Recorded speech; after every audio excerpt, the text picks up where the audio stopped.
I stared at the ceiling of my new bedroom, listening to the silence that felt too loud. Moving an hour away from Caleb wasn't supposed to be a big deal. We had been together for 9 months, and we promised the distance wouldn't change us. But as I lay there, a heavy weight settled in my chest, pressing down on my lungs. It felt like I was bracing for impact, waiting for a crack in the foundation to split wide open. Usually, my phone would light up with his goodnight text by now. A simple, "Sleep well, babe," or a heart emoji. Tonight, the screen stayed dark. I checked the time again. Midnight. Then 1 in the morning. Nothing. I told myself he was just tired. Maybe he fell asleep early after helping me move boxes all day. But deep down, my stomach twisted into knots. I knew his patterns. I knew his habits. Silence wasn't normal for us. I tried to close my eyes and force myself to sleep, whispering that I was just being paranoid. But the anxiety didn't leave. It whispered back that something was wrong, and I already knew it was true. This feeling wasn't new. It was a ghost from the beginning of our relationship. Only 2 months after we made things official, the first crack had appeared. We were watching a movie on his laptop when his phone buzzed on the table. I glanced over and saw a name I didn't recognize pop up. It was an old friend with benefits asking what he was doing later. Caleb snatched the phone so fast it almost flew across the room. He laughed it off, insisting it was innocent and that she just didn't know he was taken. But the way he angled his body away from me, hiding the screen, told a different story. We fought for hours that night. He called me insecure. I called him shady. Eventually, we made up. We kissed, we hugged, and we pretended the trust hadn't been chipped. Looking back, I know I should have walked away right then. The red flags were waving in my face, bright and undeniable. But I stayed. I wanted to believe that he chose me, that the past was the past. I didn't realize I was just teaching him what he could get away with. The peace didn't last long. A few weeks later, we were at a bar, and he let another girl put her number in his phone. When I confronted him, he claimed it was by accident, and that he didn't know how to say no without being rude. It sounded ridiculous, but he looked at me with those puppy dog eyes, and I let it slide. Then came the girl he used to hook up with before me. I caught him flirting with her in his DMs, making jokes inside references I didn't understand. He swore on everything that none of it meant anything. "You're the one I'm with," he'd say, grabbing my hands. "Why do you focus on them when I'm right here?" I tried to believe him. I really did. But the pit in my stomach grew heavier every day. It screamed at me to open my eyes, to stop being so naive. Instead, I swallowed the doubt and forced a smile. I convinced myself that relationships were hard work and that I just needed to be more understanding. I didn't know that my understanding was actually destroying my self-respect piece by piece. Our relationship turned into an exhausting loop that I couldn't escape. Caleb would do something shady, I would notice it, and then he would make me feel crazy for bringing it up. The defensive arguments happened almost every other day. I was constantly on edge, checking his mood, waiting for the next shoe to drop. The tension built up inside me like a pressure cooker until one night, after a particularly bad screaming match about his whereabouts, my body just gave out. I couldn't breathe. My chest tightened so painfully that I thought I was having a heart attack. I ended up in the emergency room, shaking uncontrollably from emotional overload. The doctors ran tests, asked questions about my stress levels, and looked at me with pity. That was the night everything truly started falling apart, even though I didn't know the full extent of it yet. I lay on that hospital bed, hooked up to monitors, feeling smaller than I ever had in my life. I just wanted the fighting to stop. I wanted to feel safe again. But safety was the one thing Caleb couldn't give me, no matter how much I begged for it. While I sat in the stark white waiting room, waiting for discharge papers, the doctor called me back in for one last result. I expected them to tell me it was just a panic attack. Instead, the doctor looked at his clipboard and told me I was about 5 weeks pregnant. The room spun. My hands shook violently as I stared at the paper, the words blurring together. How could the timing be so impossibly cruel? We were barely holding it together. We were toxic, fighting constantly, and I was in the ER because of the stress he caused me. A baby didn't belong in this mess. The fear sat in my chest like a heavy iron anchor, dragging me down. I didn't call Caleb immediately. I couldn't. I was terrified of what this meant for us, for me. I sat there in silence, processing the fact that my life was about to change forever, whether I wanted it to or not. I felt trapped. I wondered if this was the universe playing a sick joke or giving me a sign. I kept the secret to myself for a few hours, just breathing through the terror. When I left the hospital the next day, I finally told Caleb. He panicked at first, but then he shifted.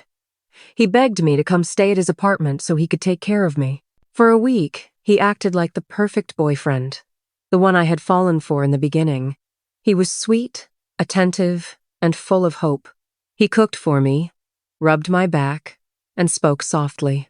It was like living in a dream where the last few months of fighting never happened. But even in those tender moments, watching him pour me water or tuck me in, something in the back of my mind whispered that the calm wasn't real. It felt like a performance. It felt too fragile, like it would shatter if I moved the wrong way. I pushed that thought away, desperate to believe him. I wanted this version of him to be the truth. I wanted to believe that the scare had changed him, that he was finally stepping up. I ignored my gut instinct because the alternative that he was faking it was too painful to accept while I was so vulnerable. My gut instinct was right, of course. A few days into my stay, he left his phone unlocked on the counter while he went to the bathroom. I didn't want to snoop, but I couldn't help myself. I opened his email and saw a receipt. It was for a Tinder subscription paid for while I was literally lying in the hospital bed. My blood ran cold. He had been swiping on girls while I was in the ER dealing with our crisis. I kept scrolling and found texts to his old friends with benefits, the one he swore was like a sister. They had reconnected, and the messages were far from sibling-like. I confronted him with shaking hands, shoving the phone in his face. He crumbled immediately. He cried. He promised it was a mistake. He begged me not to leave him. I was scared, he sobbed. I didn't know what to do. It was pathetic.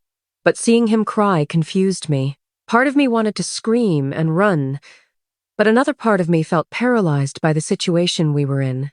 He was manipulating me, but I was too deep in the mess to see the exit. I stayed. I look back now and want to shake myself, but at that moment, I felt like I had no choice. I told myself that love meant trying, even when it hurt. I told myself that everyone makes mistakes, even terrible ones. But the damage was done. Every time he looked at me and said, "I'm done with other girls, I promise," my brain replayed the messages I saw. I saw the receipts. I saw the timestamps. My trust had snapped like threads being pulled apart one by one, leaving nothing holding us together but desperation. And still, I stayed. I slept in his bed, ate his food, and let him hold me. But I felt hollow. I was constantly waiting for the next lie to surface. It was a miserable way to exist, constantly playing detective in my own relationship. I tried to force myself to forgive him, thinking that if I just tried hard enough, the trust would grow back. But trust isn't a plant you can water. Once it's dead, it's dead. I was just mourning a relationship that was already a corpse. The abortion appointment in New Mexico was one of the hardest days of my life. Caleb drove the whole way. He paid for everything without hesitation. He held my hand in the waiting room, squeezing it tight when they called my name. He made the trip feel less like a trauma and more like something we were surviving together. For a moment, amidst the pain and the grief, he made me believe we could actually rebuild. He was gentle and present in a way he hadn't been in months. We talked about the future, about getting better, about starting fresh. The shared experience created a bond that felt incredibly strong, like scar tissue. I confused that trauma bond for true love. I thought that because he was there for me during the worst moment of my life, it meant he was a good partner. I didn't realize that a good partner wouldn't have put me through the stress that got us there in the first place. I just wanted the pain to stop, and he was the only medicine I had. In the weeks after New Mexico, Caleb treated me like I was his whole world. He was inseparable from me. Late at night, in the dark, he would whisper that he wanted to marry me someday. He told me I was the only one who truly understood him, and that he'd never risk losing me again. "We made it through the storm," he said, kissing my forehead. I let myself believe him. I wanted so badly for those words to mean something. I wanted the pain we went through to have a purpose, to be the turning point in our story. I started to relax again. I stopped checking his phone as often. I started planning a future in my head where we were happy and faithful. It felt like we had finally reached the other side of the struggle. I was so desperate for stability that I ignored the little voice in my head that reminded me how easy it was for him to lie. I soaked up his attention like a dying plant, thinking we were finally safe. I was completely wrong. Then came the move. I moved into my new apartment an hour away, the one I'm sitting in now. We planned exactly how we'd still see each other often, trading weekends and FaceTime dates. Caleb said he felt empty when I wasn't with him. He sent long paragraphs about how much he missed me just hours after I left. I tried to match his energy, sending hearts and reassurance, even though something in his tone felt off. It felt exaggerated. It was as if he was performing love instead of showing it, saying the lines he thought a devoted boyfriend should say. It felt scripted. When I drove away from his place that last time, I didn't feel the warmth of his promise. I felt a cold draft, but I blamed the distance. I blamed my own insecurities. I told myself I was just projecting my fears onto him. I wanted to trust him so badly that I silenced my intuition. I didn't know that while he was texting me about feeling empty, he was already working on filling that void with other people. Only a few days passed without seeing him, and the cracks reappeared instantly. I posted a cute selfie on Instagram, one he hadn't seen first. Instead of liking it or leaving a sweet comment, he blew up my phone. He accused me of seeking attention from other guys, of not caring about his feelings. "Why do you need validation from strangers?" he texted, angry and cold. The argument spiraled out of control. He wouldn't listen to reason. I felt guilty, even though I hadn't done anything wrong. The fighting got so bad that I finally grabbed my keys and drove the hour to his place late at night, just to calm things down. I told myself this was normal, that he was just insecure because he loved me so much. I thought if I could just see him face to face, I could fix it. I drove through the dark, anxious and tired, convinced that I was fighting for us. I didn't realize I was the only one fighting. He was just creating chaos to distract me from what he was really doing behind my back. When I got there, the anger evaporated. We hooked up, the physical connection masking the emotional disconnect. Afterward, he got up to take a shower. The sound of the water running filled the apartment. Steam drifted into the bedroom, carrying the scent of his soap. It should have been a peaceful moment. But as I lay in his bed, my eyes landed on his phone sitting on the nightstand. The old instinct hit me like a physical punch. Check it. I didn't want to. I really didn't. I wanted to just lie there and be happy. I wanted to trust him. But my hand moved on its own, possessed by a need for truth. My heart hammered against my ribs as I reached out. I told myself I would just look for 1 second, just to reassure myself that everything was fine. I unlocked it. The screen was bright in the dim room. I hesitated for a split second, feeling guilty for snooping after he had just told me he loved me. But the feeling in my gut was screaming louder than the guilt. I opened his messages. I went straight to his deleted messages folder. My breath hitched. There, sitting at the top, was a verification code for a dating app. It was dated the previous Saturday, the exact day I had moved into my new apartment. My chest went cold, as if someone had poured ice water into my veins. He had downloaded a dating app the second I left his driveway. My hands shook violently as I kept scrolling. I didn't want to keep looking, but I couldn't stop. It was like watching a car crash. I was horrified, but I couldn't look away. There were other codes, other logins. He hadn't just stumbled onto one site. He was actively setting up a whole secret life the moment I was out of sight. The empty feeling he claimed to have wasn't loneliness. It was opportunity. I felt sick.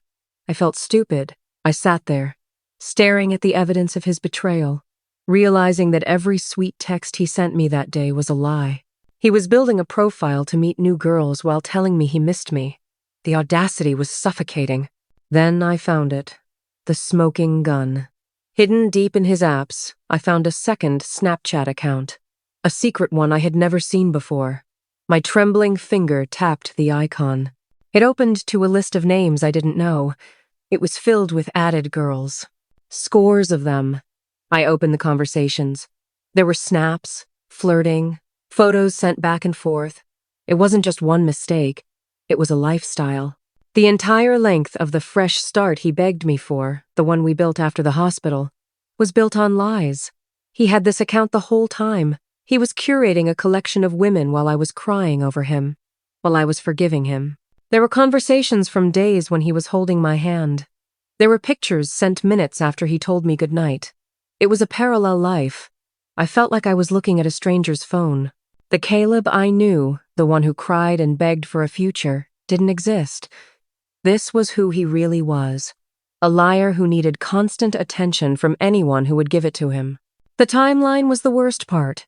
Every girl he messaged, every picture he sent, every compliment he gave, they all happened while he told me he was being 100% committed. I matched the dates in my head. That Tuesday he said he was going to sleep early. He was snapping a girl named Ashley. That weekend he said he was busy with family. He was flirting with a girl named Chloe. My heart cracked in a way I could physically feel. It wasn't a metaphor. It was a sharp, jagged pain in the center of my chest. I sat on the edge of his bed, the phone heavy in my hand, unable to breathe. The room felt like it was shrinking. I realized that nothing had been real. Not the apology, not the tears, not the drive to New Mexico. It was all a game to him. I was just one of the players, the one he kept on the hook while he fished for others. The humiliation washed over me, hot and suffocating. I had defended him. I had loved him, and he had been laughing at me the whole time. The bathroom door opened, and steam billowed out. Caleb walked out, a towel around his waist, looking relaxed. I held up his phone. His face shifted instantly, first shock, then guilt, then that familiar, begging look I had seen so many times before. It meant nothing, he stammered, rushing toward me. You're the only one I want. I didn't even meet up with them. He tried to grab the phone, but I pulled it back. It's just for attention, he insisted, his voice rising in panic. I have a problem, I know, but I love you. I didn't believe a single word. The script was the same, but the audience had changed. I wasn't buying a ticket to this show anymore. He started crying again, throwing out every excuse in the book.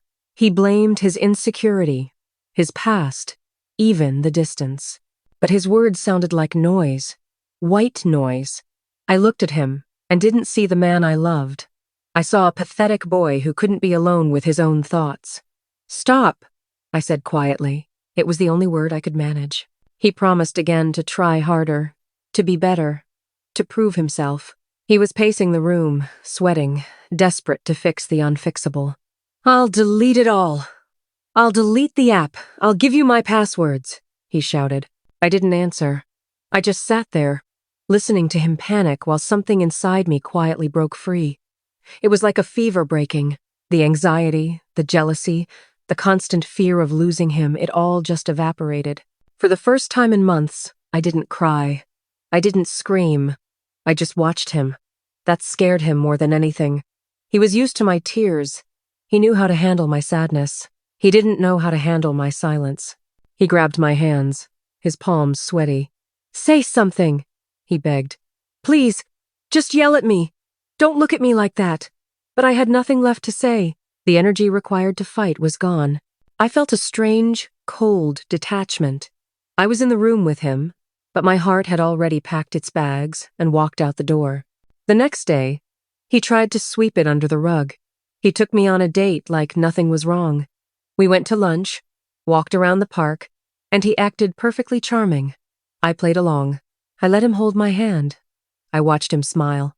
But inside, I was replaying every lie he ever told, every girl he hid, every promise he broke. It was like watching a movie I had already seen the ending to. I saw the manipulation behind his smile. I saw the selfishness in his touch. Something in me shifted. Completely. I wasn't his girlfriend anymore. I was an observer. I ate my food and nodded when he spoke. But I wasn't really there. I was calculating. I was remembering the ER, the abortion, the lonely nights. I realized that he didn't love me. He loved owning me. He loved having me as a safety net while he swung from trapeze to trapeze. And I was done catching him. The love turned into something cold and hard, like steel.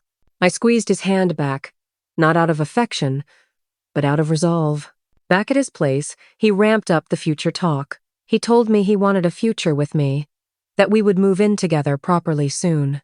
"We're going to be so happy," he said, looking into my eyes with false sincerity.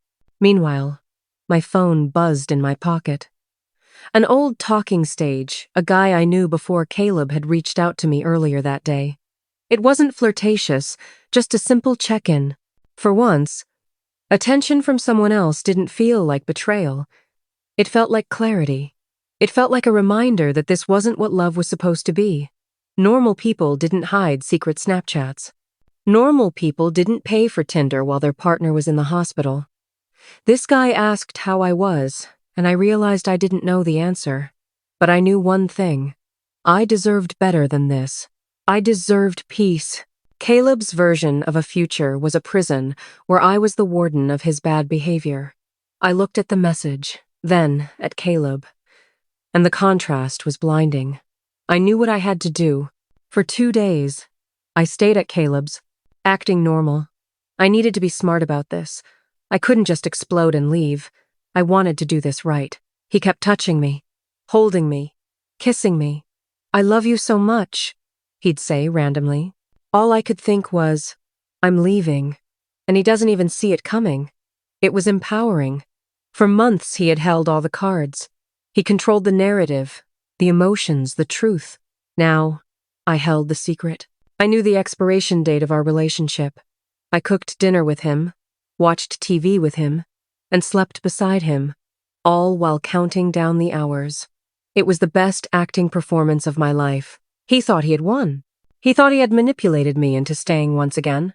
He was so arrogant, so sure of his hold on me, that he didn't notice the distance in my eyes. He didn't notice that I wasn't fighting back or asking questions. He mistook my silence for submission, but it was actually preparation.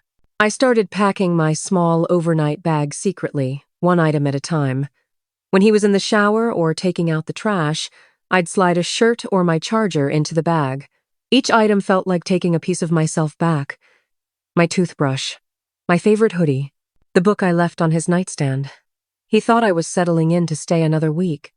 He even suggested we go grocery shopping for the weekend. He had no idea I was preparing for the last goodbye. Every zipper I closed felt like closing a chapter of pain. I was methodical. I didn't want to leave anything behind that would give him a reason to contact me. No stray earrings, no socks. I wanted to be a ghost when I left. The bag sat in the corner, innocent looking, but it contained my freedom. I looked at it and felt a rush of adrenaline. I wasn't the victim anymore. I was the architect of my own escape. I checked the room one last time to make sure I had everything. I was ready. While he cooked dinner, stirring pasta sauce and humming a tune, I sat on the edge of his bed and rehearsed what I would say. My heart raced, thumping against my ribs, but it wasn't fear, it was strength, the kind I hadn't felt in months, the kind he thought he'd taken from me. I practiced the words in my head. I wouldn't shout. I wouldn't cry. I would just state the facts. I watched his back as he moved around the kitchen, oblivious. He looked so comfortable, so secure in his deception. He thought he had gotten away with it again. But tonight was different. Tonight, the cycle ended. I felt a strange sense of calm wash over me. I wasn't broken. I was bent, sure, but I was snapping back into place. I looked at my hands. They weren't shaking. I took a deep breath, filling my lungs with the air of the apartment I would never see again after tonight. I was reclaiming my narrative. I stood up, smoothed my shirt, and walked toward the kitchen. It was time. When he saw me come into the room, he smiled that boyish smile. He came over, wrapped his arms around my waist, and kissed my cheek.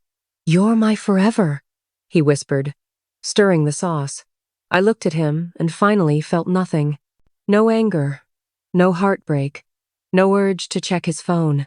Just the calm that comes right before a storm. The words, forever, sounded like a joke coming from his mouth. I didn't cringe. I didn't pull away. I just stood there, solid as a rock. I looked into his eyes and saw the emptiness behind them. He didn't know what forever meant. He only knew what right now meant. I realized he would never change. He would do this to the next girl, and the next, but he wouldn't do it to me anymore. I opened my mouth, ready to end us for good. The sentence was sitting on my tongue. heavy and final. He tilted his head, confused by my expression. "What's wrong, babe?" he asked. I almost laughed. Everything was wrong, and everything was about to be right. Tonight, before I walk out his door, I will tell him the truth he never expected. I won't tell him I'm hurt. I won't tell him I'm sad. I will tell him that the messages I saw didn't just ruin us, they freed me. I'll tell him that seeing his secret life gave me the permission I needed to stop trying. His face will drop. He will try to argue, to beg, to block the door. But I will pick up my bag and walk past him. I won't look back. I won't slam the door. I will just close it firmly. And when I get to my car, I'll block him everywhere. Snapchat, Instagram, number, email, everything. I will disappear from his life as if I never existed. He will scream into the void, sending texts that will never be delivered, calling a number that will never ring. That is my revenge. Not a scream, not a fight, but absolute, permanent silence. He wanted a secret life? Fine. Now he can have a life where I am nothing but a memory he destroyed. I'm driving home. I'm finally free.